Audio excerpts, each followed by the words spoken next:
All right, so we have Secretary Julian Castro, Democratic presidential candidate.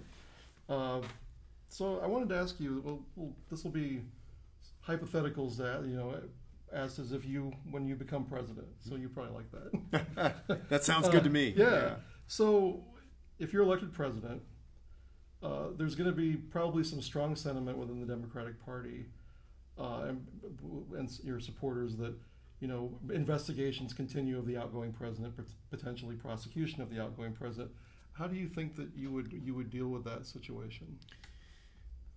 What I believe needs to happen if we're in that situation where Donald Trump is being investigated afterward, and it's very likely that we will be in that situation, is I want the Department of Justice to treat Donald Trump just like they would another citizen. Nobody is above the law in this country. Everybody is entitled to their due process. I don't believe that it's the role of the president to specifically direct his or her Justice Department to get to any kind of outcome. I would say to the Department of Justice, treat this as you would another case. And there'll be others that will say that we should move on. What would you say to those folks? We need to hold people accountable, no matter who they are. We need to hold people accountable for their actions, and if the president has committed crimes, then I believe that he should be held accountable. I can say that if the question of whether Donald Trump should be pardoned or not came to me, I would not be inclined to offer a pardon, because it sets a very bad example for somebody to so flagrantly violate the law, obstruct justice. The new claims that we have heard about today about his abuse of power, trying to get a political opponent investigated, that's just beyond the pale. It's completely unbecoming of the world's strongest democracy. And if he were convicted of crimes after he's president, then I would be inclined to let those stand. I want to get into a couple of policy issues. And I also want to go back to the previous debate. You criticized the former Vice President, Joe Biden, during the debate on a couple issues, including immigration. But you were part of the Obama administration in a different role. You praised the Obama administration's immigration policy at times. What has your evolution on that issue been like since those years? Look, in 2014, I did criticize the Obama administration in terms of deportations and made clear my differences. I also said in Detroit, and I've said along the way of this campaign, that I've learned the lessons of the past. Some of those lessons are that you can't deport your way to the negotiating table with Mitch McConnell. It doesn't matter what you do to look tough on immigration. That's not going to be enough for these Republicans. We need a different way of approaching things. The Obama administration got better along the way on the issue of immigration with DACA, with DAPA, with things like the Family Case Management Program toward the end of the administration. We need to build on that. And this Trump administration has taken us completely in the wrong direction and has gone against the direction that the Obama administration was going in. I've put out my view on immigration, my plan. People should be treated very differently from how they're being treated now. I believe in allowing undocumented immigrants who are here, who have not committed a serious crime, to get on a pathway to citizenship, stop playing games with people who are seeking asylum, take a long-term view with a 21st century Marshall Plan for Central America so that people can find safety and opportunity at home instead of having to make the dangerous journey to the United States. So yeah, I just have a very different view from the Trump administration on how we should handle immigration. So what you're describing right now for immigration policy seems like a pretty widely accepted agenda among at least Democrats who are active in politics. Several years ago, it would have been seen as, I don't want to say radical, but that would not have been as mainstream then. Do you acknowledge that the party's moved really quickly on immigration? Well, I mean, what I believe is that some of that is a reaction to the horrendous treatment that people have been subjected to by Donald Trump and his administration. It's woken a lot of Americans up. about how he's treated, especially little children. And so I believe that there's been a reaction to that, but the reaction has been a good one and a reasonable one. And we've laid out a vision for immigration that will ensure that we still have border security, but that we treat people with compassion and common sense instead of cruelty. So it's perfectly reasonable. So do you think the federal government should continue to sort of broadly support the biofuel industry, ethanol, biodiesel?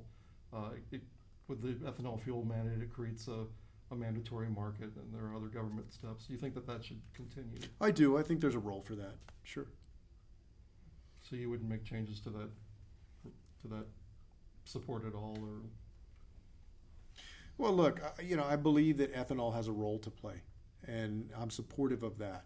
Are there opportunities to look at our approach, to evaluate it? Sure, and I'm open to hearing those, but I do think that it has a role to play. Can you talk about energy and climate change more broadly? Where would you prioritize things? So this is Climate Strike Day, and I was so proud to see millions of people around the world marching to tell their politicians we need to do something now to combat climate change. I put out my climate action plan a couple of weeks back, and it's very much based off of the plan that Jay Inslee put forward that would get us to net zero by 2045 in the United States, and work with our allies around the world and our adversaries to get the world there by 2050, and also include some benchmarks along the way, a clean energy standard, a clean transportation standard with benchmarks, and calls for making an investment from the public sector of $5 trillion that we believe would generate an additional $5 trillion in private sector investment, and create 10 million new jobs and unleash a revolutionary clean energy economy in the years to come. With free trade, the president and Republicans have been pushing the new version of NAFTA. One concern people have is that the environmental protections in other countries aren't strong enough in that deal. How do you respond to that? Yeah, so NAFTA was our first multilateral trade agreement. And there's no question that if we ever do trade deals in the future, that they should have stronger environmental provisions, stronger labor provisions, stronger enforcement provisions, and make sure that the American worker is the biggest beneficiary of that. I believe that we can do that, and so I'm hopeful that they'll continue negotiating in Congress to get those stronger provisions into the U.S. MCA. San Antonio was the place that NAFTA was signed, right? And so while I acknowledge that some communities have benefited from free trade as it's been for the last 25 years, I also know that a lot of communities have been hurt by it. And what we have to do is strike this strong balance with those stronger environmental, labor, and enforcement provisions so that we make sure that we create a more level playing field out there and that American workers benefit first and foremost. Back to climate change for a moment. How would you use the presidency to convince the millions of people in the country that are skeptical that anything needs to be done or don't believe the science, don't think it's a threat? First of all, using your bully pulpit, one of the biggest powers of the presidency still is the bully pulpit. In fact, one of the things that Donald Trump has shown these days is that there's a new medium for that, right? Which was social media and Twitter. But the idea is the same. You still have a big bully pulpit. And if you have a president that is articulating the importance, the urgency of addressing the climate crisis, that does make a difference. Our institutions also have a role to play. As our big employers and small employers adopt more responsible practices, as our schools teach about the need to address climate change in science class, in civics class, that has an impact. Just today, I was at Linn-Mar High School here in Cedar Rapids, and one of the folks that was part of the event with me was the science teacher, one of the science teachers. And it's clear that he's teaching his classes, his students, about the reality of climate change and the science behind it and the need to address it. student by student, young person by young person, the way that they learn in our schools that is factually accurate, but that I believe will prompt them to be active on this issue. Those are the kinds of things that are going to make Americans, I believe, more aware and more active on the issue of confronting the climate crisis. President Trump has transformed the courts. He's had a big impact, the Supreme Court especially. What would your administration's reaction be if, for instance, the Supreme Court strikes down Roe versus Wade? I hope that doesn't happen, but that's clearly the trajectory that things are on, given the composition of the court right now. There are several things that we can do. Number one, we want to try and codify Roe versus Wade legislatively. I believe that includes jumping over a filibuster if we have the opportunity to codify Roe versus Wade and do away with things like the Hyde Amendment. In addition to that, we need to continue to push back against states like Georgia and Missouri and Alabama that are passing these unfair and draconian measures against choice. And as a president, I would actively campaign for candidates that are trying to get elected, even in red states like my home state of Texas, that would ensure that a woman has the right to choose and the ability to get an abortion. I think we just have about a minute left, but I want to clarify, when you talk about the filibuster, do you mean getting rid of the filibuster and passing something with 51 votes? That's right. If the choice is between health care for everybody or